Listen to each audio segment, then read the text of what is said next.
নির্বাচনের আগে অনেকে আমাকে জিজ্ঞেস করেছিলেন, দিদি আপনি সন্দেশখালি গেলেন না? বলেছিলাম যাব, পরে যাব। যাচ্ছি 30শে ডিসেম্বর সরকারি ডিস্ট্রিবিউশনের অনুষ্ঠানে যাচ্ছি। 2000 মানুষের হাতে সরকারি পরিষেবা তুলে দেব। এ কথা কে বললেন? বললেন মুখ্যমন্ত্রী মমতা বন্দ্যোপাধ্যায় নবান্নে বসে সাংবাদিকদের সামনে। আর এ কথা বলেই বোধহয় তিনি জবাব দিলেন। জবাব কাকে দিলেন? কেন বলছি জবাব দেওয়ার কথা? বোধহয় জবাব দিলেন রেখা পাত্র এবং শুভেন্দু অধিকারীকে, এমনটা মনে করছেন অনেকে। দেখুন, তিনি একজন মুখ্যমন্ত্রী, জেলা সফরে যান, সরকারি অনুষ্ঠানে তার প্রকল্পের বিভিন্ন সুবিধা প্রদান করেন। এ তো চেনা ছবি। বিগত 10-15 বছরে পশ্চিমবঙ্গবাসী 2011-র পর থেকে এটা দেখতে আমরা অভ্যস্ত হয়ে গেছি। কিন্তু ছবিটা এখন কেন আলোচ্য বিষয়, কেন আলাদা? আপনাকে জায়গাটা বুঝতে হবে। সন্দেশখালি। আপনাকে কে যাচ্ছে বুঝতে হবে। মুখ্যমন্ত্রী কবে যাচ্ছে বুঝতে হবে। ঠিক 1 বছরের মাথায়। 1 বছরের মাথায় মানে কি? 5ই জানুয়ারি 2024, এ বছরের 5ই জানুয়ারি দিনটা পশ্চিমবঙ্গবাসীর কাছে অত্যন্ত উল্লেখযোগ্য। এমন একটি ঘটনা যা নাড়িয়ে দিয়েছিল গোটা ব্যবস্থার ঘুম, যা একেবারেই প্রশাসনিক কর্তা ব্যক্তিদের বিভিন্ন দিক থেকে অস্বস্তিতে পড়তে হয়েছিল সন্দেশখালি ইস্যুতে। হ্যাঁ, এই ইস্যু জাতীয় ইস্যু, ন্যাশনাল খবরে একেবারে যেন উঠে গিয়েছিল সংবাদ মাধ্যমের শিরোনামে। সেই সন্দেশখালির ইস্যুর 1 বছর পূর্তি হতে চলেছে বন্ধুরা। 5ই জানুয়ারি শেখ শাহজাহানের বাড়িতে রেড করতে গিয়ে ইডি অফিসারদের হামলার মুখে পড়তে হয়েছিল। আর তারপর কি হয়েছে গোটা রাজ্য জানে, দেশের বহু মানুষ জানে। তৃণমূল কংগ্রেসকে বেজায় অস্বস্তিতে পড়তে হয়েছিল। শুধু তাই নয়, রাজ্যের প্রধান বিরোধী দল বিজেপি তো একেবারে সন্দেশখালি ইস্যুকে নিয়ে যেন লোকসভায় একেবারে জিতেই যেত, ঠিক এমনটাই মনে হয়েছিল। যে এই ইস্যুতে একেবারে প্রধানমন্ত্রীর ফোন এসেছিল রেখা পাত্রের কাছে, যে রেখার এত ভালো ভাষণ, এত ভালো বক্তৃতা, একেবারে প্রধানমন্ত্রী আপ্লুত হয়েছিলেন, কিছু টিপস দিয়েছিলেন। না, শেষ রক্ষা হয়নি। ভোটে যেমন হারজিত থাকে, সেই হেরেছিলেন রেখা পাত্র। হাজী নুরুল ইসলামের ওপর এত বড় দায়িত্ব দিয়েছিলেন মুখ্যমন্ত্রী, কাকে সরিয়ে? নুসরাত জাহানকে সরিয়ে। মুখ্যমন্ত্রী তৃণমূল সুপ্রিমো ভালো মতো বুঝে গিয়েছিলেন সেখানকার সেন্টিমেন্ট এবং সেখানকার না পারাটা, তাই নুসরাত জাহানকে আর নয়, হাজী নুরুল ইসলাম দীর্ঘদিনের বিধায়ক এবং পোড় খাওয়া রাজনীতিবিদের ওপর ভরসা রেখে সন্দেশখালিতে একেবারে বাজিমাত করে বেরিয়ে যায় এই তৃণমূল প্রার্থী। রেখা পাত্র যদিও অনেক ভোটই পেয়েছিলেন, প্রায় 4 লক্ষের কাছাকাছি ভোট, কিন্তু হার হয়েছিল।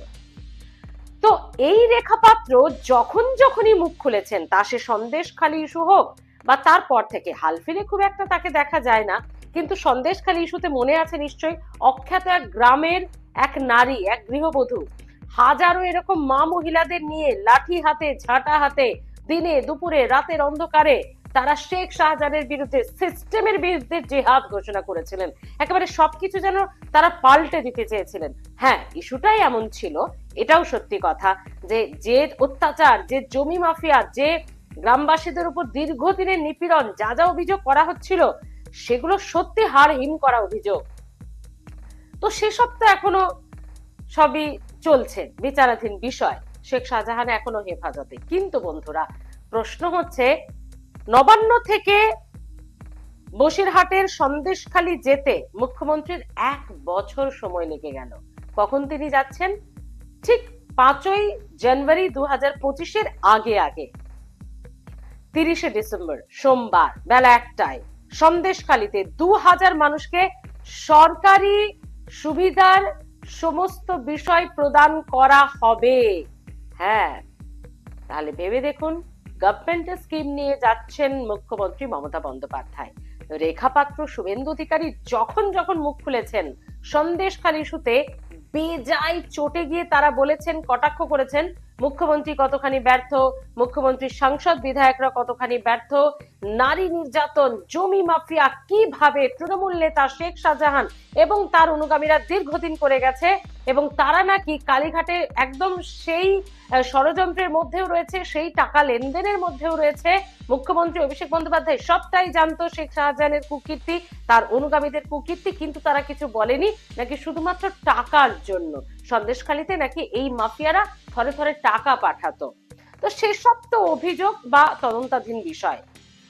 বেজায় অস্বস্তিতে যে তৃণমূলকে পড়তে হয়েছিল নুসরাত জাহানকে সরিয়ে হাজী নুরুল ইসলামকে লোকসভা নির্বাচনে বসিরহাট থেকে প্রার্থী করাটা তার অন্যতম প্রমাণ। যদিও উতরে দিয়েছেন হাজী নুরুল ইসলাম। কথা হলো, এই এক বছরের মাথায়, মানে সন্দেশখালী ইস্যুর এক বছরের মাথায় মুখ্যমন্ত্রীর 2000 মানুষকে সরকারি সুযোগ সুবিধা প্রদানের স্কিম নিয়ে সন্দেশখালীর মাটিতে যাওয়াটা কি সত্যি তাহলে রেখা পাত্র এবং শুভেন্দু অধিকারীকে জবাব কেন বলছি? এতক্ষণ তো আলোচনা করলামই আপনাদের সঙ্গে। একটা আরো বিষয় বলি, মুখ্যমন্ত্রী বলেছিলেন না নির্বাচনে জিতলে যাব, তার মানে কি মুখ্যমন্ত্রী এটা বুঝিয়ে দিলেন, আরে ভাই তুমি যতই গলা ফাটাও, যতই মা বোনেদের ঝাঁটা হাতে লাঠি হাতে একেবারে অখ্যাত গ্রামকে মহিলা আন্দোলনের নাম দিয়ে তাদের সেরকম একটা ঝড় তুলে অভ্যুত্থান রেনেসা আনার চেষ্টা করো না কেন, মানুষ তৃণমূলের সঙ্গেই রয়েছে। সেটার শিলমোহর তো পড়ে গিয়েই ছিল 2024-এর লোকসভা নির্বাচনে, এবং তারপর হাজী নুরুল ইসলামের ছেলের তিনিও তো জয়লাভ করলেন হারোয়া বিধানসভা উপনির্বাচন থেকে। তো এসবের পর মুখ্যমন্ত্রীর যাওয়া মানে ঠারে ঠোরে তিনি বুঝিয়ে দিলেন মানুষ তৃণমূলের সঙ্গে ছিল, তৃণমূলের সঙ্গেই আছে। শেখ শাহজাহানের মতো একজন মানুষ বা তার গোষ্ঠী গোটা তৃণমূলটা সেটা নয়। তৃণমূল সেখানে কাজ করেছে বা মানুষের আস্থা রেখেছে।